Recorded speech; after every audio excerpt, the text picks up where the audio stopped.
Toss right now are going to show you a certain technique in Nexus Wars known as caging. Nexus Wars is a game where you build structures and the structures produce units automatically, and the overall goal is to defeat your opponent's Nexus, which is their base for the whole game. And what caging does is it builds your structures in a way such that your units spawn, clump together, and leave as a whole, rather than just coming as a constant stream, which will decrease the damage of your units. And so this technique is really important, and it will help you win a lot of games if you do it right. So, for right now, we're going to be working alone with our caging, even though usually in a game with 4 people, you'll be working with each other. So when you start your caging, you're going to want to start on the bottom layer of the Nexus of your base, and you're going to want to build your first 3 structures in a triangle like this. What you're going to want to do is you want to set your rally points inside here. So see that Marauder? It got trapped in this little triangle structure. And when these units gets trapped, something about the Nexus Wars code, it makes it so that they all end up going to this corner of the base, or the corner over here if you're on the top. And for whatever reason, it makes them all leave at the same time. You see the Marine and the Marauder right here are leaving together. Oh yeah, should I Sentry? Yeah, go ahead, do whatever you want. Yeah, this doesn't really matter, right? We're not trying to win. Yeah, do you mind microwaving the SCV so that we don't die instantly?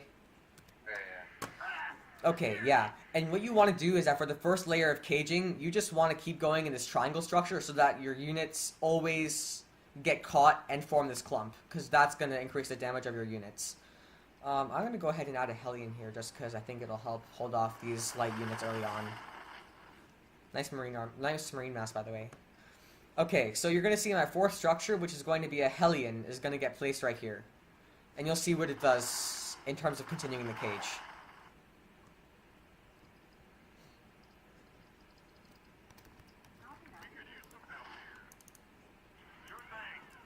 Yes, and you see my partner here on the top, SC Toss, is doing the exact same strategy here with caging. He's making the triangle so that his units get caught. He's continuing the cage over here, and his next structure will be right where his SCV is. We're both doing pretty well right now. And you could tell that our units are working in sync with each other, because we've got this giant clump, whereas their units are just coming in individualities that aren't doing much damage at all and just dying instantly to this biomass. Let's get another Marine.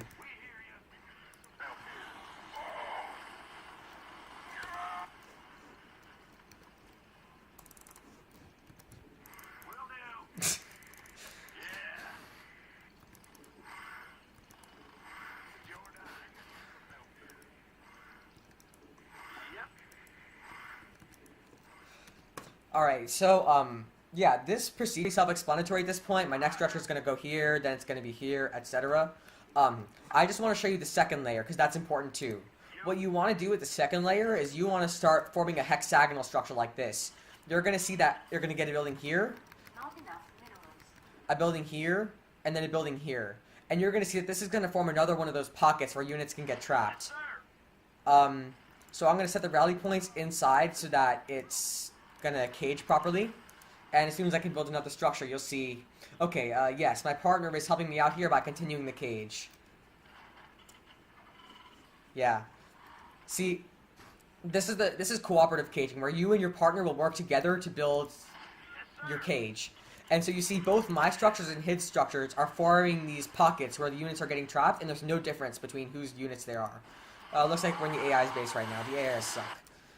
So yeah, if I were to continue on, I would just build a structure right here, and then he would go on right here, and we would just keep building, forming this structure, and he would keep caging. And you'll see that even though we're different players with a different set of units, our stuff will leave together. I'm going to go build one on his side just so you can see.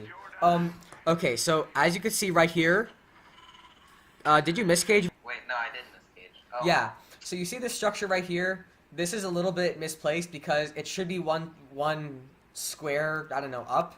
It's okay though because the pockets are still fixed, but it'll make caging a second layer awkward. See, I just built a Marauder here. It's working with this cage perfectly. I don't know, I usually don't know. Whatever, sorry. Yeah, it's fine. Even though I messed up a little bit because it's on the side, his units are still miraculously going all the way over here. In general, you want to minimize caging mistakes. I think it's worth it if you can cancel a structure in time while it's building to place it properly. It's better. It's more worth the lost time to not to have your units caged properly. If you know what I'm saying. I'm gonna get a siege tank because siege tanks are lit. That was another miscage. Nice job. No, I did that on purpose. Just Okay, good. better. Can you get a high Templar? That's another miscage. Whoops. Well, no. Oh, I think we're about to win. Doesn't matter. Hey, we're just doing this for like, you know. Yeah, so I'm just gonna continue the second one. Okay, so here's something good. You want your original. Typically, what I do is when I build my air units, I'll build them around my Nexus. That way, when they spawn, they can protect from any like lone medevacs that happen to have traveled over here. But like sometimes it's beneficial to have your first air units be within your cage so that they can spawn with the rest of your so that they can increase the caging abilities of all your structures.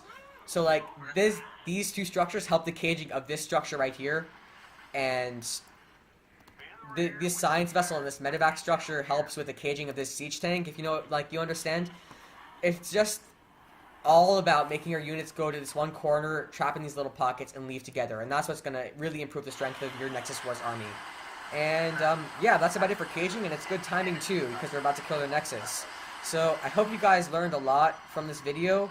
I know that caging really helps me when I play Nexus Wars, and me and SETOS do well together with this strategy a lot. And yeah, I hope you guys enjoyed this video. Check out SETOS's channel. It's pretty cool. He does a lot of programming stuff, and his videos are really educational. So, yeah. Bye.